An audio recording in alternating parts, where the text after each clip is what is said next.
आशा करता हूँ आप सब बहुत अच्छे होंगे। मेरा नाम है सिद्धांत अग्निहोत्री। स्टडी ग्लोस पे आपका बहुत बहुत स्वागत है। आई होप आपने अभी तक धुरंधर मूवी देख ली होगी। नहीं देखी तो भाई किस बात का इंतज़ार है। आज सैटरडे है, कल संडे है, देखी जाके। तो आज हम रियल लाइफ धुरंधर्स की बात करेंगे। 4 स्टोरीज मैं आपके सामने लाऊंगा और सबकी बायोग्राफी मैंने कवर की ही है। विंटर सेल हमारी लाइव है, आज आखिरी दिन है। सारे कोर्सेज पे 60% ऑफ है। विंटर कूपन कोड यूज़ करें। तो धुरंधर का जो सक्सेस है उसने सब कुछ रीडिफाइन कर दिया है। जिस तरीके से हमारे यहाँ 2 कौड़ी की स्पाई मूवीज़ बनती हैं उनको रीडिफाइन कर दिया है।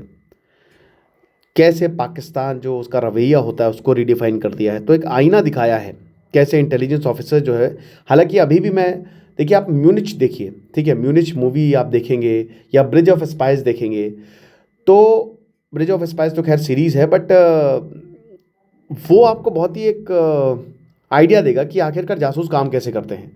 लेकिन धुरंधर 90% चीज़ों पर एकदम खरी उतरती है। ठीक है, ऐसा कोई बिकिनी में नहीं आती है ना। आपको बता दूं कि एजेंट आपको बिकिनी में दिख रही है, वो गाना गा रहे हैं, एक दूसरे से शादी हो जा रही है। आपको बता दूं कि या तो शादी होती है तो हनी ट्रैप होता है, नहीं तो बस एक दूसरे के खून के प्यासे होते हैं इंटेलिजेंस ऑफिसर से मेरे भैया। इनके लिए इनका जो प्यार है ना वो देश होता है। तो विदाउट रिकग्निशन ये ऑपरेट करते हैं। ये अनसंग हीरोज़ हैं और सबसे बड़े हैं। ये सुपर हीरोज़ हैं इनफैक्ट, क्योंकि ये फर्स्ट लाइन ऑफ डिफेंस है। बाबर क्यों जीता? क्योंकि उसके पास तगड़ी इंटेलिजेंस, बल्कि 20,000 की सेना थी बट इंटेलिजेंस गजब का था, है ना। तो इंडियन एजेंसी जो है वो deception, deep cover, extraordinary patience, ये होता ही है। और ये सबसे इंपॉर्टेंट होता है कि कैसे आप दूसरों को धोखा देते हैं। आपको एक कमाल का एक्टर होना बहुत ज़्यादा ज़रूरी है। जैसे हमारे रविंद्र कौशिक, मतलब वो तो इतना ज़्यादा अंदर घुस गए थे पाकिस्तान में कि क्या ही बताएं। और वो बहुत कमाल के एक्टर भी थे। तो आपको कमाल का एक्टर होना बहुत ज़्यादा ज़रूरी है एक अच्छा स्पाई बनने के लिए। और एक्स्ट्रा ऑर्डनरी पेशेंस जैसे इसमें दिखाया भी है। धुरंधर में दिखाते हैं कि रणवीर सिंह जो है वो 2 साल तक वेट करता है अपने एक्शन को करने। ऐसे नहीं कि आते ही बस मार धाड़ शुरू हो गई, मार धाड़ होती भी नहीं असली में, ठीक है। या फिर डीप कवर, या फिर एनिमी सिस्टम को पेनिट्रेट करना, या फिर जो न्यूक्लियर एम्बिशंस है जैसे कहूटा में हमने किया था। हालांकि कहूटा तो हम चूक गए थे। हमारी इंटेलिजेंस एजेंसी ने तो कमाल का काम किया। हमारे पॉलिटिशियंस 2 कौड़ी के निकले। हमारी इंटेलिजेंस एजेंसी ने तो बहुत बढ़िया काम किया था। उन्होंने तो जो उनसे बल पड़ा वो किया, पर उनको उसका क्या नतीजा मिला, क्या उसका रिजल्ट मिला? उन सबको मार दिया गया। अगर सही उस समय चीज़ें होती ना तो पाकिस्तान आज कभी, मतलब पाकिस्तान के पास कोई भी न्यूक्लियर बॉम्ब नहीं होता। तो भाई इसमें सबसे पहले जो ब्लैक टाइगर जिसको हम कहते हैं, रविंद्र कौशिक। अब Ravindra Kaushik most extra ordinary infiltrators रहे हैं। RNAW research and analysis wing ने इनको रिक्रूट किया था। बहुत गजब की एक्टिंग, ये एक्टर ही थे बेसिकली, ठीक है। एक्टिंग स्किल्स कमाल की थी। इंडियन आइडेंटिटी को जब भी आप पाकिस्तान में इन्फिल्ट्रेट करते हैं तो आपको मुस्लिम होना पड़ता है पूरी तरीके से। तो इंडियन आइडेंटिटी को इरेज करके इनको एक नई आइडेंटिटी दी गई, नबी अहमद शाकिर की। और पाकिस्तान का कल्चर हो या फिर इस्लाम की पकड़ हो या फिर उर्दू हो, जो चीज़ पाकिस्तान में चल रही है सीख ली इन्होंने। और इन्होंने गजब की ज़िंदगी जी वहाँ पे कराची यूनिवर्सिटी से, क्योंकि इनको बहुत 18 साल की उम्र में ही भेज दिया गया था। कराची यूनिवर्सिटी से इन्होंने लॉ की डिग्री ली, पाकिस्तानी आर्मी को ज्वाइन किया और मेजर बन गए। ये पाकिस्तान के आर्मी में मेजर थे।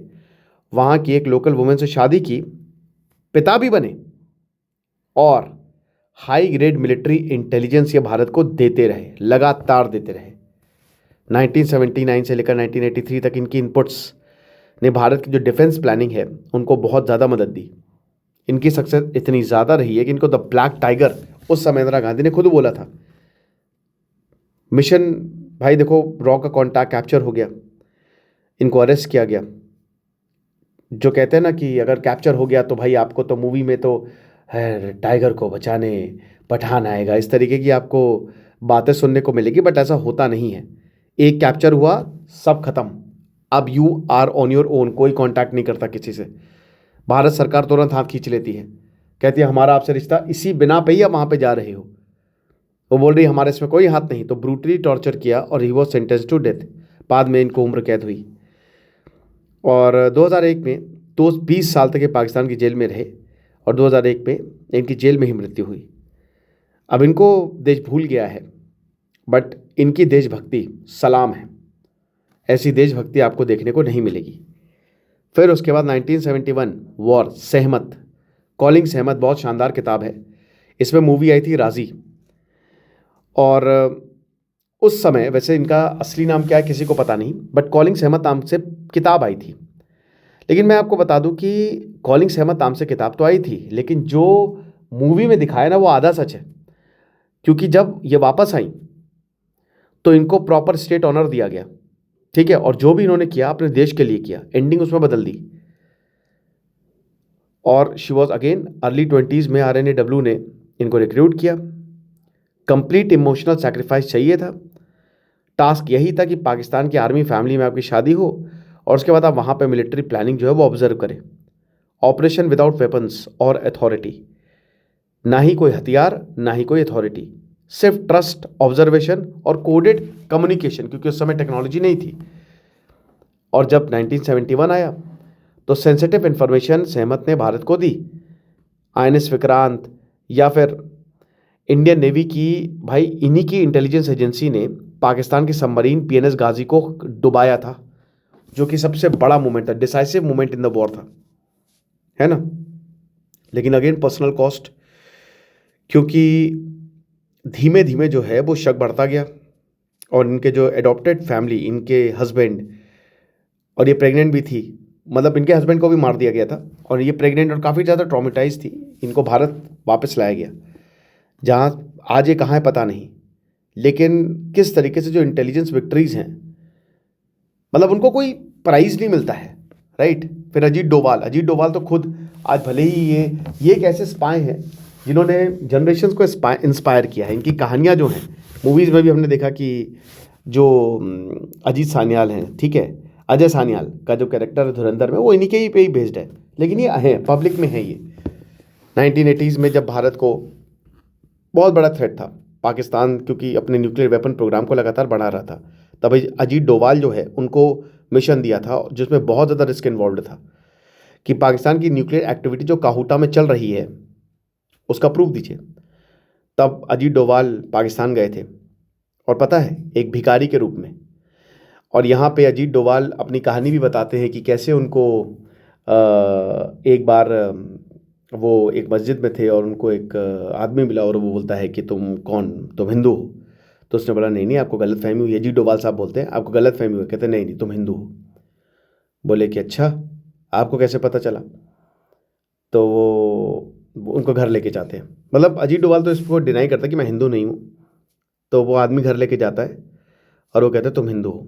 तो अजीत डोभाल कहते हैं कि नहीं, तब भी वो डिनाई करते हैं। बोला कि देखो, मुझे पता है, क्योंकि तुम्हारे जो कान है ना वो छिदे हुए हैं, ठीक है।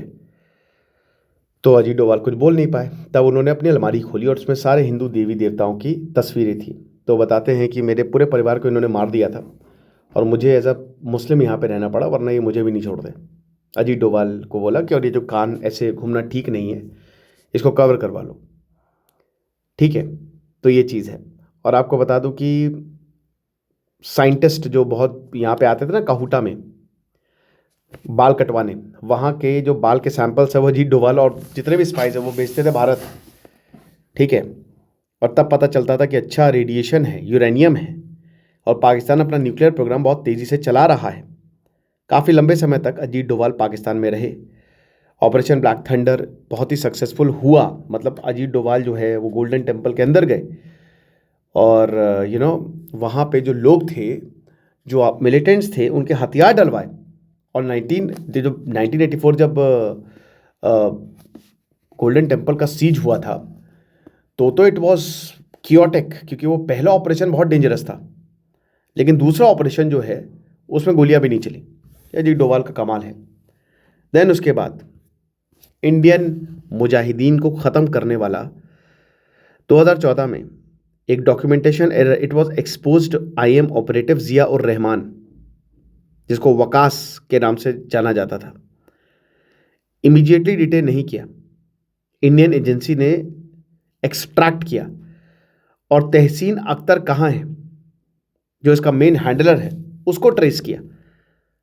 वकास लगातार तहसीन से ऑनलाइन कम्युनिकेट कर रहा था और अल्टीमेटली नेपाल में मीटिंग हुई। इंडियन इंटेलिजेंस ने चुपचाप कोऑर्डिनेट किया कि तहसीन भारत आएगा जहाँ पे इसको अरेस्ट कर लिया गया, जिसने पूरी तरीके से इंडियन मुजाहिदीन के ऑपरेशनल कमांड को ख़त्म कर दिया। इससे पहले जो इसका को फाउंडर था यासीन भटकल, इसको भी नेपाल में अरेस्ट किया गया था, जो बहुत लंबे समय से भाग रहा था और मल्टीपल टेरर अटैक्स जो है इसने करवाए थे। की एसोसिएट असादुल्ला अख्तर, पूरी तरीके से ग्रुप लीडरशिप खत्म। ये स्टोरीज क्यों, ये रियल लाइफ धुरंधर से, ये शायद आपके सामने कभी नहीं आएंगे, लेकिन आज जो हम आराम से कहीं पे भी घूम सकते हैं, कहीं पे भी जा सकते हैं, कहीं पे भी मतलब हंसते हैं, एंजॉय करते हैं, एक बार आप इनको ज़रूर याद कर लिया कीजिए, क्योंकि ये सब कुछ अपना दांव पे लगा के दूसरे देश में जाके, और ये भी कुछ कह नहीं सकते कि कब मौत आएगी या फिर कब हमारा कवर ब्लोन अप होगा, हमारी रक्षा करते हैं, ये वॉर को रिशेप करते हैं, ये न्यूक्लियर थ्रेट्स को ख़त्म करते हैं और ये हमारे देश को बचाते हैं। ये हमारे असली धुरंधर हैं। खुश रहिए, पढ़ते रहिए। दिस इज सिद्धांत अग्निहोत्री साइनिंग ऑफ।